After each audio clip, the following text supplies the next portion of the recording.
오늘도 좋은 날입니다. 이 성전과 각 가정에서 함께 새벽을 깨우는 귀한 일꾼들에게 주의 축복이 넘쳐납니다.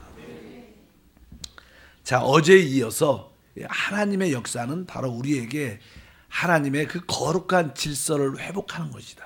이 구원이라는 것은 모든 사단의 혼란에서 우리가 하나님의 질서를 찾는 것입니다. 하나님의 그 거룩한 질서는 바로 축복이 있고 아름다움이 있고 능력이 있고 모든 것이 그 안에 들어 있습니다. 그래서 어제는 특별히 이제 아담부터 특별히 집단적인 타락을 한 바벨탑 사건을 통해서 우리가 인간의 부패함을 다시 한번 보게 됩니다. 결국 하나님은 어쩔 수 없이 하나님이 창조하고 피조한 인류를 버릴 수밖에 없습니다. 왜? 그 타락한 인류를 통해서 하나님의 뜻과 목적이 이루어질 수 없기 때문에 이제 하나님은 그 중에 한 사람 아브람을 불러내셔서 그를 통해서 하나님의 뜻을 이루십니다. 그래서 이제 오늘부터 이 시간부터는 그냥 아브람부터의 그 구약에 나오는 하나님의 질서를 한번 찾아보고 또 그런 가운데 또 어떻게 사단은 우리에게 혼란을 가지고 왔는가 그 내용을 한번 보겠습니다. 일단 하나님께서 이 많은 타락한 사람 중에서 한 사람 아브람을 선택하셨습니다. 성경에 보면 그는 갈대아 우르에서 우상을 섬기고 이 갈대아 우르는 사실 우상의 땅이고 사실 세상을 의미하지만 세상에 있는 모든 사람들은 다 아브람처럼 우상을 섬기고 있습니다. 참된 하나님을 만나지 못했다면 그것은 우상을 섬기는 거죠. 그래서 이 갈대아 우르에서 하나님이 그를 이제 불러내시죠.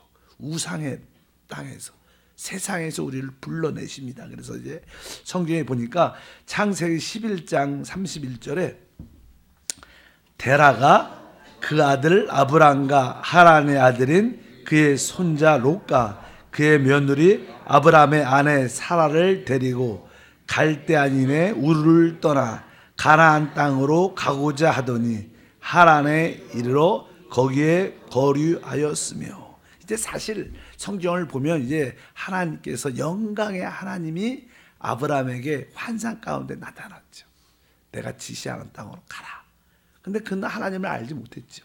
그런 영광의 이상을 봤는데도 그 부름에 즉각적으로 순종을 하기가 쉽지 않습니다. 그래서 아마 머뭇거렸을 것이고 아마 틀림없이 그 아들, 형이 하란이라는 형이 있었고 그 동생 아브람이 아마 자기가 특별한 어떤 환상을 봤는데 꿈을 꿨는데 이런 어떤 하나님이 나타나서 아주 찬란한 빛 가운데 나타나셔서 지금 이 갈대아 우르를 떠나라고 말을 하는데 이게 무슨 꿈인지요? 이렇게 이야기를 아마 했겠죠. 가족이니까. 그래갖고 아버지 데라에게도 했겠고 형한테도 얘기했는데 아마 형이 또 아버지의 사업을 이어서 우상을 파는 물건을 만드는 사업이 잘 되고 있을 거라는 저는 생각을 해요. 잘 되고 있었는데 아브라함이 이걸 떠나래. 그러니까 형이 이상한 소리 하지 마. 뭐라 그랬어요? 개꿈이야 개꿈. 아마 그랬을 거예요. 아마 틀림없이. 또 아버지도 그 얘기를 듣지만 아버지는 항상 자녀에 대한 생각을 좀 깊이 갖죠. 그런데 이상하게 또 머물러 있었지만 벼랑간에 아마 성경에 보면 그 갈대아 우르에서 형이 먼저 죽습니다. 성경에 이렇게 써 있죠. 11장 28절에 써 있습니다. 하란은 그 아비 데라보다 먼저 고향 갈대아인의 우르에서 죽었더라. 이 가족 중에서 형이 먼저 이유는 모르겠지만 죽어버렸어요. 그 아들이 롯인데. 그러니까 거기에 대한 어떠한 충격이 있죠. 그러니까 아버지도 자기 큰 아들이 죽으니까 놀랬고 아브라함도 놀랬을 거예요. 근데 더 놀란 사람은 아버지겠죠. 아버지가 혹시 그 아브라함이 꿈속에서 나타났던 그 하나님이 진짜인가? 이런 생각을 가졌을 거예요. 그러니까 마음에 두려움이 있죠. 모든 사람들은 신에 대한 두려움이 다 있죠. 모든 사람들은 어떤 누구도. 종교성이 강하다는 뜻은요. 신에 대한 두려움이 있다는 뜻이에요. 그래서 사람들이 교회를 나오죠. 또 또 이거 불교를 가든 어디를 가든 종교에 뭐 이슬람도 마찬가지예요. 그 알라신은 진짜 무섭습니다. 무섭습니다. 그러니까 절대적인 순종을 하는 거, 신에 대한 두려움이 있는 거예요. 믿음이 좋은 건 하나님에 대한 두려움을 갖는 건데, 이 아브라함 아버지 데라가 마음에 이러다가 아버지 입장에서, 여러분 아버지 입장에서 큰아들이 죽었어. 그런데 어떤 생각이 들었어요? 혹시 여기를 안 떠나면 우리 둘째 아들 아브라함도 죽을 수 있다는 그런 두려움이 생기니까 어떻게 해요? 주도적으로 데라가 먼저 이끌고 나갑니다. 여기 보니까 써 있어요. 아까 31절에 데라가 먼저 그 아들 로카 조카 아브라함의 조카 롯을 데리고 그 부인을 뭐죠? 우리 며느리를 데리고 먼저 이렇게 출발을 합니다. 이렇게 이야기를 나와요. 그리고 가다가 이제 가나안 땅을 못 넘어가고 하란이란 그런 땅에 머물러 있게 되죠. 거기서 이제는 또 머뭇거립니다. 이제는 뭐 그 가나안 땅이 지시한 땅을 확실하게 모르는 것도 있지만 일단은 가다가 계속 일단 갈대아우르에서 나왔다는 그런 이야기. 그래서 일단은 우리의 신앙이 하나님의 질서가 회복된다는 것은 이 세상적인 곳에서 나와야 된다는 거예요. 우리가 거기서는 계속 혼란밖에 없습니다. 이 세상 보십시오. 혼란밖에 없어요. 혼돈밖에 없어요. 우리가 거기서 빠져나올 때 우리는 비로소 하나님의 거룩한 질서 안에서 하나님의 축복을 회복하는 그런 역사를 갖게 될 것이다. 그리고 하란 땅에 머무르죠. 그래서 그 하란 땅에 머물다 보니까 금방 또 떠나기가 쉽지 않아서 거기에 나름대로 또 정착을 오랫동안 합니다. 그리고 나서 거기서 이제 아버지 데라도 이제 나이가 돼서 뭐 여러 가지 이유가 이제 아버지도 죽습니다. 성경에 보면 데라가 그 하란 땅에서 죽었다라 말씀했을 때 그때 하나님이 아브라함에게 나타나서 오늘 창세기 12장 1절 이 말씀을 하나님이 다시 한번 부르시는 거예요. 그러니까 갈대아 우르에서 아브라함을 한번 불렀고 또 두 번째 다시 부르는 거예요. 우리도 여러분도 이 자리에 온 게 하나님이 한 번 불러서 반짝하고 나온 게 아니에요. 몇 번 부르셨을 거예요. 계속 우리는 머물렀죠.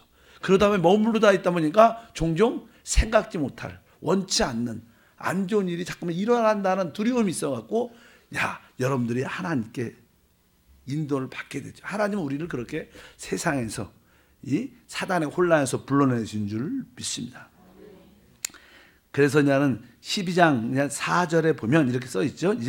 이에 아브라함이 야훼의 말씀을 따라갔고 롯도 그와 함께 갔으며 아브라함이 하란을 떠날 때 75세였더라. 그래서 한 75세에 여기 보니까 롯과 함께 아브라함이 아까 정착했던 1차로 정착했던 그 하란 땅에서 드디어 나와 하나님의 축복의 말씀을 받게 되는 그런 은혜가 있게 됩니다. 그래서 그 땅에서 하란 땅에서 나와서 하나님이 약속을 오늘 주신 것입니다. 아까 창세기 12장 1절부터 3절 때 이제 그 축복의 땅을 향해서 자기가 일시적으로 머무르던 하란에서 나오니까 하나님께서 아브라함이 이르시되 너는 너희 고향과 친척과 아비 집을 떠나 내가 내게 보여줄 땅으로 가라.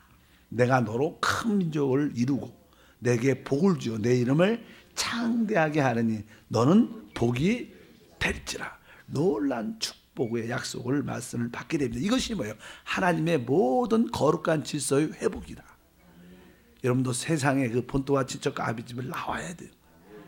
그럴 때 하나님께서 예비하신 놀라운 축복 우리 가운데 부어질 줄 믿습니다. 그래서 이제 성경에 보게 되면 하나님께서는 이제 아브라함의 후손들에게 자손에게 네 씨를 통해서 모든 사람이 복을 얻을 것이다.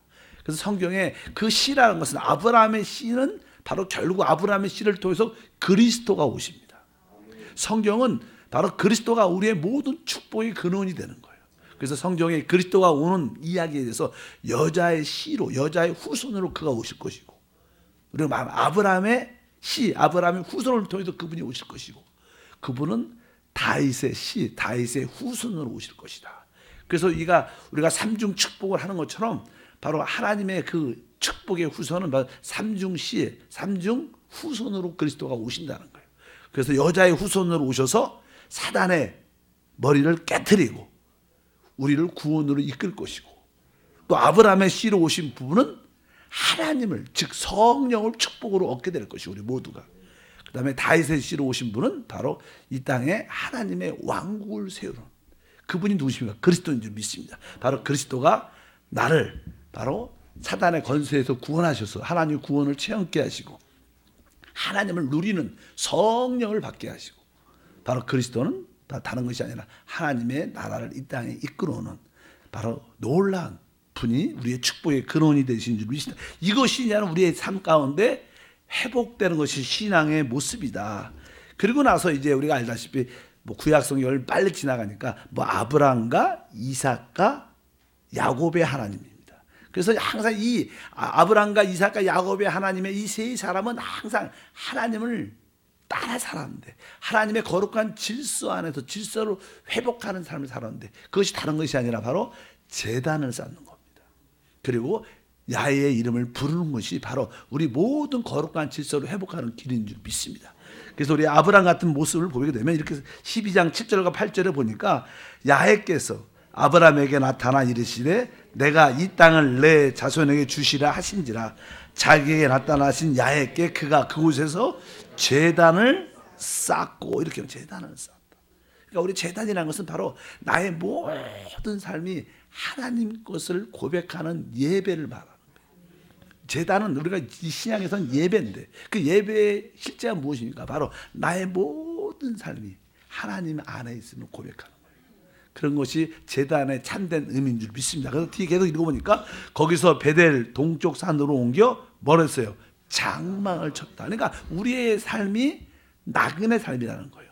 정착이 아니라 어떤 튼튼한 집을 짓고 여기서 영원히 살려는 그런 마음이 아니라 하나님께 원하시는 대로 순간순간 옮길 수 있는 그런 장막을 쳤다는 그런 의미가 많습니다. 우리 인생은 사실 본향을 향한 나그네 길이라고 우리가 분명히 말씀합니다. 그런 사람들이 다시 신성한 질서를 회복하는 것이다. 뒤에 보니까 서쪽은 베델이고 동쪽은 아이라. 그가 그곳에서 야훼께 제단을 쌓고 또 야훼의 이름을 부르되. 우리가 지금 구약에서 우리 하나님의 이름이 야훼죠. 신약에서 그분의 육신을 입고 오신 그 하나님이 예수죠. 그래서 우리가 주 예수, 이것이 뭐예요? 거룩한 질서를 회복하는 축복이에요. 여러분 모두가 하나님께 예배하면서 제단을 쌓으면서 순간순간 야훼의 이름을 부르기를 축복합니다. 이것이 모든 질서의 회복의 시작이다. 그리고 이삭도 보면 마찬가지입니다. 이삭도 우리에게 창세기 26장 25절에 보면 이삭이 그곳에서 제단을 쌓고 야훼의 이름을 부르며 거기에 장막을 쳤더니 이삭의 종들이 거기도 의문을 받더라. 그러니까 아브라함의 하나님, 이삭의 하나님, 우리는 우리 자식들에게, 우리 후손들에게 이것을 가르쳐줘요. 하나님께 제단을 쌓고 야훼의 이름을 부르며 장막을, 나그네 삶을 살 수 있도록 훈련시켜야 돼요. 이것이 진정한 거룩한 질서의 회복인 것을 기억해야 됩니다. 또 이렇게 아브라함, 이삭, 또 누가 있어요? 야곱도 있어요. 야곱도 야곱에 대해서 이렇게 말씀합니다. 33장에 보면 18절과 20절부터 20절까지 길지만 야곱이 바단 아람에서부터 평안히 가나안 땅 세겜의 성읍에 이르러 그 성읍 앞에 장막을 치고 그가 장막을 친 밭을 세겜의 아버지 하몰의 아들 손에서 백크시타에 샀으며 거기서 제단을 쌓고 그 이름을 엘렐로에 이스라엘이라고 불렀더라. 사실 32장에 약복강에서 하나님을 만나죠. 너 이제 내 이름을 야곱이라 하지 말고 이스라엘이라고 하라. 그리고 33장인데 바로 그 하나님을 진짜 내적으로 만나죠. 환경적으로 늘 밖에서 들었던 그 하나님을 기도와 하나님과 씨름을 통해서 약복강에서 하나님을 진짜 만나 자기의 허벅다리 환도뼈가 부러지면서 하나님을 만나고 평생 영적인 다리를 절면서 하나님의 느낌을 알고 있어. 그럴 때 그가 오늘 말씀해 보니까 엘렐로엘 이스라엘, 하나님이 나에게 이스라엘 이름을 주셨구나. 우리 하나님은 이스라엘의 하나님이다. 아마 야곱 같은 건 야곱과 나누면서 하나님 이름을 고쳐주셨기 때문에 내가 만난 그 하나님 이스라엘 하나님이구나. 그 내가 만난 그 하나님과 함께하는 그런 하나님을 여러분들이 기억하시길 바랍니다. 이렇게 계속 하나님의 거룩한 질서를 회복하는 하나님의 역사가 있다는 거예요. 그런데 항상 어떻게 돼요? 이 사단은 또 우리 그런 믿음의 사람에게조차도 또 혼란을 계속 갖고 옵니다. 우리가 볼 때 아브라함의 혼란은 많이 있었지만 다 말할 수는 없고 그 중에 하나가 이제 자기 부인 사라가 아이를 낳지 못하니까 한 10년쯤 지나가고 나서 안 되겠다.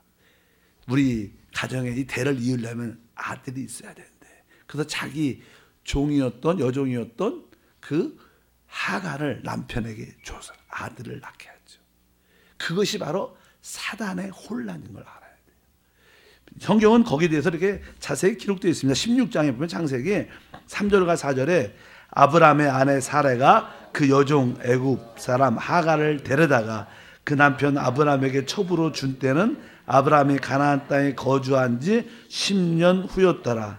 아브라함이 하갈과 동침하더니 하갈이 임신하며 그가 자기의 임신함을 알고 그 여주인을 멸시한지라. 그러면서 이제 하갈을 통하여서 하갈은 임신을 하게 되고 아들을 낳는데 그 아들이 이스마엘이죠. 이것은 다른 뜻이 아니라 아브라함과 이 사라가 믿음으로 행하지 않고 육신을 따라 행했다는 거예요. 그러니까 우리가 신앙생활 할 때 육신을 따라 행하면 우리에게 사단의 혼란이 오게 되고 혼돈이 오게 돼요. 우리는 원치 않던 어떤 상황 가운데 있어도 끝까지 믿음의 길을 가야 돼요. 내가 죽다, 죽으면 죽겠다. 내가 설사 굶어 죽어도 이 길을 한번 가보겠다. 많은 사람들이 이렇게 이 땅에 살면서 이렇게 물질의 축복을 되게 원하죠. 근데 물질의 축복이 그렇게 풍성하게 누리기가 쉽지가 않습니다. 하나님은 우리에게 일용할 양식을 주십니다. 그러나 그거 일용할 양식과 이 풍성함을 주는 것은 다른 거예요. 일용할 양식의 의미는 순간순간 하루하루를 한 달 한 달, 1년 1년을 믿음으로 살아가는 거예요. 하나님께 늘 어제도 주신 분이라면 내일도 주시겠죠. 내일도 주시면 뭐 다음 주도 주실 거지고. 그러니까 항상 모든 것을 믿음으로 바라봐야 되는데 자꾸만 우리는 돈을 이렇게 쌓아두기를 원해요. 왜? 그냥 그래야지 내일 미래가 보장되는 거예요. 우리의 미래는 주 예수입니다. 근데 하나님이 그냥 종종 이렇게 물질의 축복을 주시는 경우를 종종 어떤 사람들을 보게 되면 진짜 믿음으로 살아야 돼.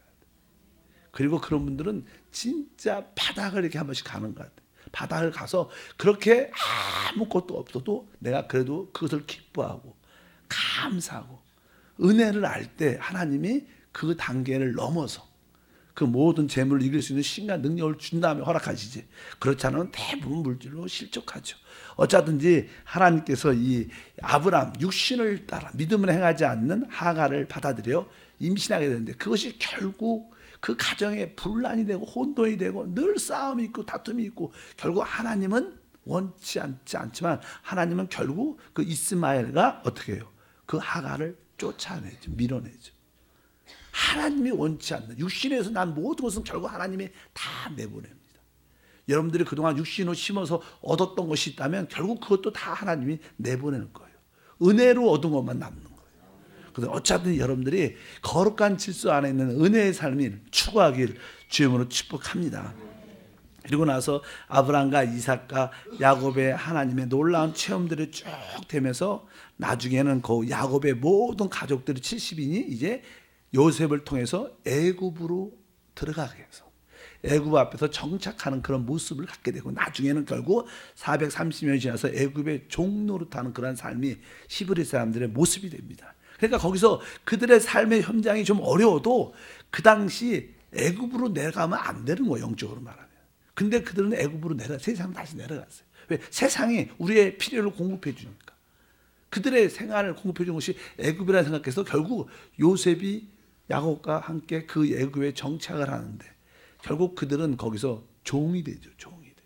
오랫동안 그 종노릇의 고통 가운데 하나님께 부르짖으니까 이제 아브라함과 이삭과 야곱의 하나님이 그들에게 나타나셔서 다시 한번 우리 하나님은 거룩한 질서를 회복하십니다. 그래서 하나님께서 이스라엘 백성들의 그 기도를 들으시고 모세를 통하여 이제 유월절을 체험하게 하죠. 유월절 어린 양 잡고 그 피를 문지방과 인방에 바를 때 하나님의 심판으로부터 그들은 구원을 받게 됩니다. 우리 모든 사람들은 다 죄 가운데 있기 때문에 뭐 그것이 애굽 사람이든 이스라엘 백성이든 다 죄 가운데 있습니다. 하나님의 심판이 올 때 어떤 누구도 피할 수 없습니다. 피할 수 있는 길은 유월절 어린 양의 피가 있어야 되는 거예요. 그래서 이스라엘 백성들 가정에는 어린 양의 피가 있었기 때문에 그들은 다 어떻게 바로 구속을 받게 됩니다. 그렇지 않는 모든 외부 이방인들은 다 그 가정의 첫 번째 장자와 첫 번째 짐승은 다 죽습니다. 바로 그것을 내표이죠. 우리 모두도 어린 양의 그 피로 우리가 구속받은 하나님의 자녀로 회복되는 거예요. 근데 거기서 그들이 하나님의 심판으로부터는 구속을 받았지만 그들은 여전히 어디에 있었어요?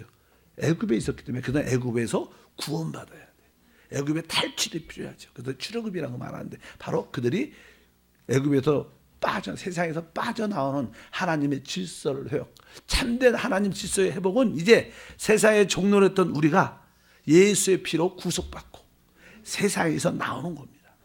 우리가 침례를 받는다는 것은요, 내가 이제 세상에서 나와 교회 안으로, 그리스도 안으로 옮겨진다는 고백이에요. 어제도 우리 서리 집사 받을 분이 침례를 한 분 받으셨는데, 우리가 항상 이 침례 의미는 다른 뜻이 아닙니다. 여러 가지 의미가 있지만 그 중에 하나는 내가 세상에서 나와 하나님의 영역인 교회 안으로 옮겨집니다. 내가 육신에서 나와 영 안으로 옮겨집니다. 내가 아담의 영역에서 나와 내가 그리스도 안으로 옮겨지는 그런 간증의 모습이 침례의 의미를 많이 가지고 있는 줄 믿습니다.